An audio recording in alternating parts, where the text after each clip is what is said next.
Gas എടുക്കാൻ പോകുമ്പോൾ നമ്മൾ എന്തായാലും ചെയ്യേണ്ട ഒരു കാര്യം, നമ്മുടെ ഗ്യാസ് തീർന്നിട്ട് ഇന്നേക്കൊരു 10 days ആയി.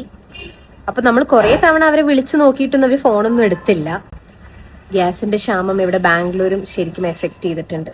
നമുക്ക് ആക്ച്വലി 2 സിലിണ്ടേഴ്സ് ഉണ്ട്, പക്ഷേ ഇപ്പൊ കയ്യിൽ ഒരു സിലിണ്ടറേ ഉള്ളൂ. അപ്പൊ മറ്റേ സിലിണ്ടർ കിട്ടുമെന്ന് അറിയാൻ വേണ്ടിയിട്ട് പോവാണ്. ശരിക്കും നമ്മൾ ഇപ്പൊ ഒരു ഗ്യാസ് ഹണ്ടിങ്ങിന് പോവാണെന്ന് വേണമെങ്കിൽ പറയാം. ഗ്യാസ് എടുക്കാൻ പോകുമ്പോൾ നമ്മൾ എന്തായാലും ചെയ്യേണ്ട ഒരു കാര്യം, നമ്മൾ കളർ കോഡ് മാച്ച് ആയിരിക്കണം. സിലിണ്ടറിന്റെ അതേ കളർ തന്നെയാണ് ടീഷർട്ട്. ഞങ്ങൾ രണ്ടുപേരും ഡ്രസ് ചെയ്ത് വന്നപ്പോഴത്തേക്കും റെഡ് കളറായിപ്പോയി. നമുക്ക് ഇന്ന് ഗ്യാസ് കിട്ടൂ ഇല്ലയോ നോക്കാം. എടാ, ആരംഭത്തിലേ അപമാനം. So let's go. നമ്മുടെ ഗ്യാസും കൊണ്ട് നമ്മുടെ ചേട്ടൻ വന്നിട്ടുണ്ട്. സോ എല്ലാരും മേടിക്കുന്നതിന്റെ മുന്നേ എത്രയും പെട്ടെന്ന് പോയി നമുക്ക് മേടിക്കണം.